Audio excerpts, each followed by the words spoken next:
Hello à tous et bienvenue dans une nouvelle vidéo. Je suis très contente de vous retrouver aujourd'hui.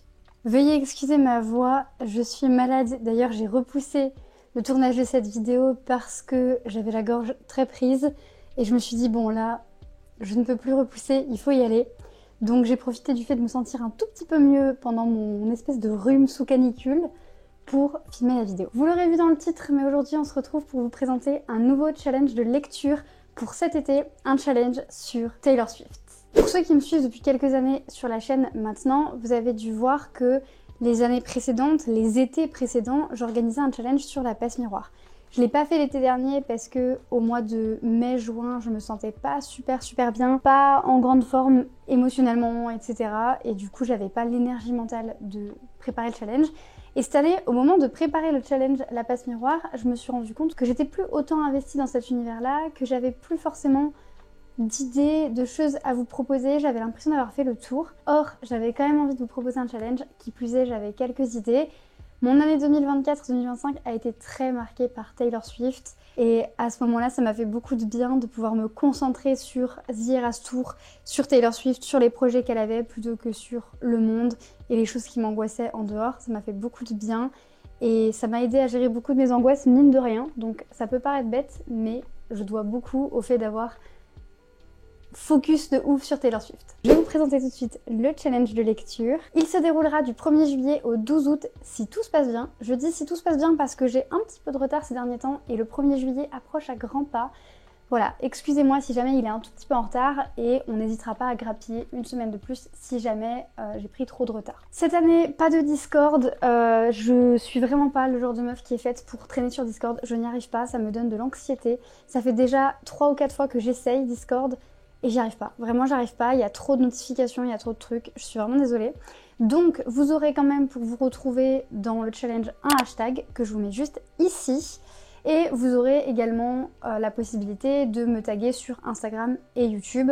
Je suis pas la meuf la plus présente sur les réseaux sociaux parce que ça me crée vite de l'anxiété. Mais je vais essayer pour cette période-là de faire de mon mieux. Donc n'hésitez pas à partager les pieds à lire, à partager vos lectures, à partager tout ce que vous aurez envie de partager en mettant le hashtag et en me taguant, ça me ferait trop plaisir. N'hésitez pas aussi d'ores déjà à vous abonner, à commenter et à liker. Et puis sans plus tarder, on commence avec le challenge. Vous avez peut-être vu passer l'information, mais Taylor Swift a récupéré les droits de toutes ses masters. Ce que ça veut dire, c'est qu'elle possède à nouveau son nom, ses clips, ses chansons, voilà, que ce soit musicalement ou en termes de paroles. Et donc, l'heure est plutôt à la fête. Et pourtant, au lieu de fêter et de se reposer, celle qui ne dort jamais est déjà en train de semer de nouveaux easter eggs. Saurez-vous tous les découvrir et qu'est-ce que vous trouverez au bout de cette enquête? Est-ce que Taylor Swift est en train de nous annoncer un 12e album? Est-ce que c'est Karma, l'album perdu? Est-ce que c'est enfin les Vols Tracks de Rep TV? Ou est-ce que c'est simplement une bonne excuse pour discuter de Taylor Swift, de lecture, profiter de l'été, tout ça en excellente compagnie? C'est à vous de le deviner dans ce challenge. Le challenge se déroule de la manière suivante. Il y a des eras disponibles et donc chaque era égale un album. Il y a 11 albums, 11 eras. Vous choisissez en début de partie une era à laquelle vous avez envie d'appartenir, celle qui vous parle le plus, que ce soit en termes de pouvoir qu'elle octroie pour la lecture ou simplement en termes sentimental, en termes de nostalgie, on va dire. Et puis cette era vous octroiera donc un pouvoir de lecture tout au long du challenge qui vous permettra d'engranger plus de points, d'avoir une expérience de lecture qui est un peu différente des autres. Ensuite, vous avez les catégories de livres. Il y en a, si je ne dis pas de bêtises, 23. Ce sont des musiques. Donc chaque musique égale un livre. Je sais, 23, ça peut paraître beaucoup. D'un autre côté, dites-vous que je travaillais avec plus de 200 musiques. J'ai dû faire un choix. C'était extrêmement difficile. Donc 23, c'est le minimum que j'ai réussi à sélectionner. Vous n'êtes pas obligé de choisir toutes les musiques. Vous pouvez, et c'est ça un petit peu le but, vous créez votre playlist littéraire de l'été. Donc faire un petit mélange de musique et de lecture, mixer deux choses qu'on aime, c'est-à-dire Taylor Swift et la lecture. Chaque musique égale un certain nombre de points et donc en lisant le livre qui se réfère à la musique, vous gagnez ce nombre de points. Évidemment, chaque catégorie n'est utilisable qu'une seule fois. En plus des catégories et de l'ERA qui vous octroie un pouvoir, il y a des bonus qui vous octroieront des pouvoirs, des points en plus. Et à la fin du challenge, c'est-à-dire le 12 août au soir ou le 13 août au matin, vous faites ça quand vous voulez, On compte les points et on regarde quel Swiftie vous êtes. Vous verrez que les paliers à la fin, ils sont plus là pour rigoler un petit peu et pour se challenger soi-même que pour se challenger avec autrui. C'est vraiment plus pour la blague. Moi j'ai mis des points parce que moi j'adore les challenges avec des points et moi j'adore de manière générale tout ce qui a un système de points, de récompense ou quoi, ça va me motiver mais d'une force, vous n'avez pas idée. Mais vous pouvez très bien jouer sans compter les points, juste en vous faisant votre playlist littéraire et en vous amusant un petit peu avec ça, ou vous pouvez compter les points. De toute façon, on regardera les paliers ensuite, mais vous verrez qu'il n'y a pas de palier nul. C'est pas genre vous avez lu 2 livres ou 1 livre cet été et vous êtes la pire Swiftie de l'univers. Pas du tout, le but c'est pas de faire une hiérarchie, c'est vraiment juste pour rigoler. On est bien d'accord que le nombre de livres que vous lisez n'impacte pas du tout la Swiftie que vous êtes, et en plus il n'y a pas de hiérarchie de Swiftie, qui est la meilleure fan, etc. Voilà, ça c'est du bullshit. On commence la partie en choisissant à quelle era, donc à quel album, à quelle époque d'album, à quelle ambiance on veut appartenir. Et cette era va nous offrir un pouvoir. On a donc plusieurs eras que je vous affiche juste ici. On a par exemple début, donc l'album Taylor Swift.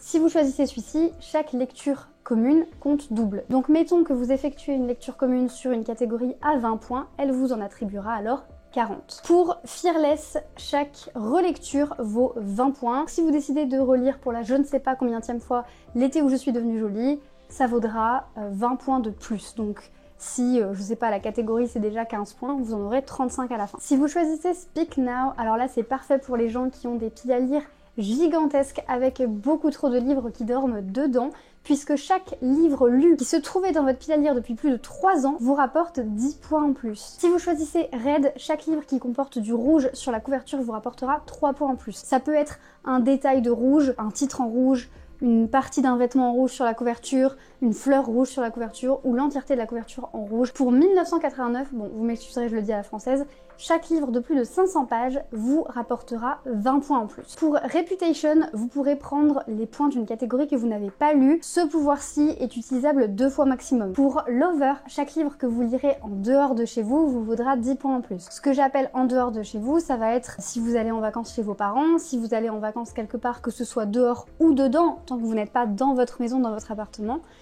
Au parc, sur votre terrasse, dans un café. Et ce que j'appelle livre lu en dehors de chez soi aussi, c'est pas forcément l'entièreté du livre, mais au moins une bonne moitié. Pour Folklore, chaque début de série c'est 10 points en plus. Ça c'est parfait pour les gens qui commencent 3 milliards de séries et ne les terminent jamais. Et on a le pendant quasi identique pour les gens qui adorent terminer leur série et qui sont très rigoureux là-dessus avec Evermore. Là pour chaque fin de série c'est 20 points en plus. Parce que c'est plus facile de commencer une série que de terminer une série, ça vaut moins de points de commencer une série, sinon c'est un petit peu trop facile.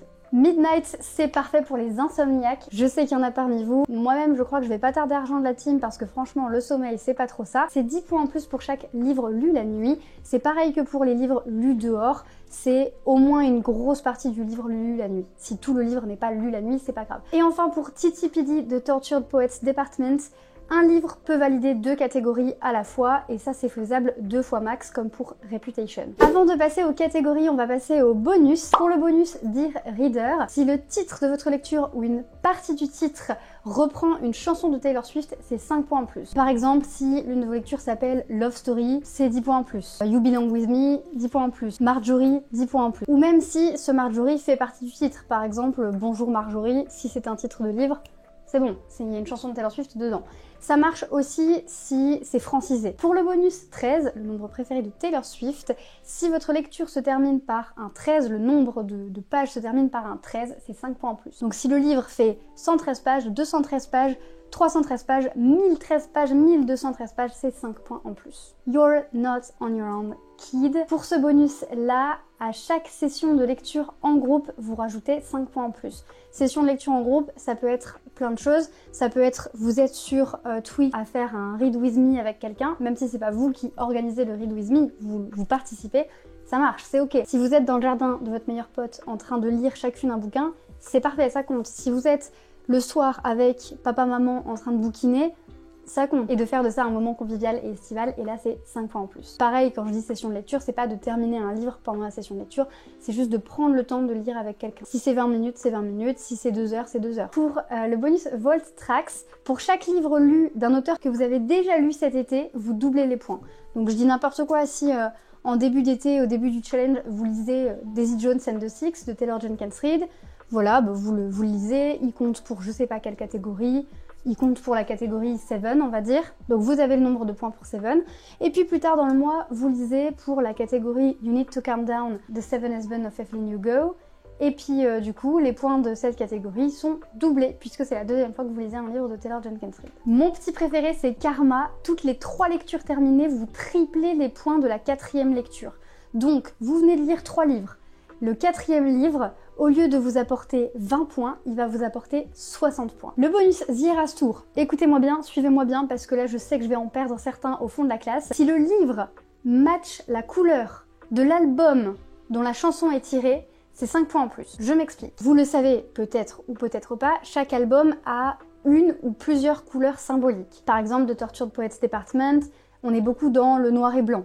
Il y a aussi un peu de gris, mais c'est beaucoup noir, blanc. Reputation, on est sur du noir. Lover, on va être sur du rose pâle, du rose un peu peps. Speak Now, on va être sur du violet. Fearless, on est sur du jaune, du doré. Red, on est sur du rouge. Vous voyez, il y a des codes couleurs comme ça qui existent. Et donc, si vous lisez You Need to Calm Down, donc cette catégorie You Need to Calm Down, et que le livre que vous lisez est rose, vous rajoutez 5 points en plus à la catégorie, puisque le rose, c'est la couleur de l'album Lover, duquel est tiré You Need to Calm Down. Celle-ci, elle est un peu technique. Si jamais elle vous pose problème à la compréhension, n'hésitez pas à me poser des questions en commentaire ou en DM. Mais j'adore faire des trucs de couleurs qui matchent. Je sais pas si moi je l'ai respecté dans ma pile à lire, mais j'adore. J'adore quand il y a une catégorie à respecter et une couleur en plus. Mais vous n'êtes absolument pas obligé. De toute façon, rien n'est forcé. Je veux dire, le but c'est que vous passiez un bon moment cet été et pas qu'on se force à lire des choses qu'on n'a pas envie de lire. Et enfin, le dernier bonus, c'est pas tant un bonus de lecture, mais en quelque sorte, si, puisqu'il va vous aider à lire plus, j'en suis certaine. Si vous évitez les réseaux sociaux pendant 24 heures, c'est 10 points en plus. 24 heures, je sais que c'est beaucoup. Moi-même, je suis pas sûre d'y arriver, mais c'est hyper important. Surtout en ce moment-là, les réseaux sociaux, c'est une angoisse. Et c'est tout à fait ok, des fois, de scroller un peu bêtement et tout. Je le fais tout le temps. Mais je pense que des fois, c'est bien aussi de profiter un petit peu du temps qu'on a pour booking. C'est tout pour les bonus, on passe désormais aux catégories. Je vais pas vous dire les points à chaque fois, je vous laisserai aller voir les documents. Tout sera en barre d'infos. Je mettrai les documents sur un Google Drive, donc ils seront accessibles en JPEG et en PDF. Vous aurez aussi des petits templates pour faire vos piles à lire et pour les afficher sur les réseaux sociaux. On commence avec Tim McGraw qui est sur l'album Taylor Swift, le premier album. Et là, il y a 2 possibilités. Soit vous lisez un livre qui possède dans son titre un prénom, soit vous lisez le plus vieux livre de votre pile à lire ou de votre wishlist. Love Story, il va falloir, et là c'est obvious, lire une histoire d'amour. Ça peut très bien être de l'amour romantique, de l'amour filial ou de l'amour amical. Ou alors vous pouvez lire du théâtre. Pour Timeless, on va lire soit un livre historique, soit un classique, soit un livre d'occasion, soit un vieux livre en termes d'années de publication, soit un livre qui parle de voyage dans le temps. Pour Haunted, on va lire un livre qui, entre parenthèses, vous fait peur, soit il peut faire peur simplement parce que c'est un thriller, de l'horreur, ou alors ça peut être un livre qui vous intimide pour des raisons tout à fait personnelles, par exemple un gros livre, ou un livre que vous attendez de lire depuis un moment à tel point qu'il est devenu intimidant. Il n'est pas obligé de faire peur par son contenu, il peut faire peur aussi par ce qu'il représente pour vous. Ou alors dans ce livre, il peut y avoir des fantômes ou une histoire d'obsession. All Too Well, pour la version de 10 minutes, je vais vous demander de lire un livre de plus de 450 pages. Pour The Lucky Ones, on va lire soit un essai, de la non-fiction, une histoire vraie, un livre sur quelqu'un de connu. Shake It Off, qui est, je pense, l'une des chansons les plus connues de Taylor Swift et les plus écoutées. On va devoir lire un livre très populaire ou un livre feel good. Look What You Made Me Do, il va falloir lire un livre qui parle de vengeance, de mort, de crime, ou un livre de genre horreur. I Forgot That You Existed, il va falloir choisir un livre peu apprécié ou peu connu. Quand je dis peu apprécié, ça peut être il a une note qui est pas très élevée sur les réseaux sociaux, ou vous avez entendu des critiques qui sont très négatives, ou alors un livre qui est pas très connu, ou alors un livre choisi au hasard. Pour Cruel Summer, on va lire un livre qui se passe en été, un livre qui parle de chaleur, un livre qui parle de soleil, ou alors un livre du genre Cli-Fi. La Cli-Fi, si vous savez pas ce que c'est, j'ai fait une vidéo à ce sujet, je vous la mets juste ici. En gros, c'est de la science-fiction qui est vraiment focus sur le réchauffement climatique. Pour The Man, il faut lire soit un livre écrit par une femme, soit un livre qui parle de féminisme, qui a des problématiques féministes, ou une satire. Pour Exil, il faut lire un livre qui a été adapté, soit en film, en série ou en bande dessinée, ou alors un livre qui a été écrit à plusieurs. Pour The Archer, il va falloir lire un livre qui parle de santé mentale, d'acceptation, de confiance, de différence ou de handicap. You Need to Calm Down, il va falloir lire un livre LGBT, un livre qui parle d'inclusion, de fierté. Je dis un livre LGBT, on est tout à fait conscient, vous et moi, que n'importe quel livre de cette liste énorme peut être LGBT, soit écrit par une personne queer, soit dans lequel on a des personnages queer.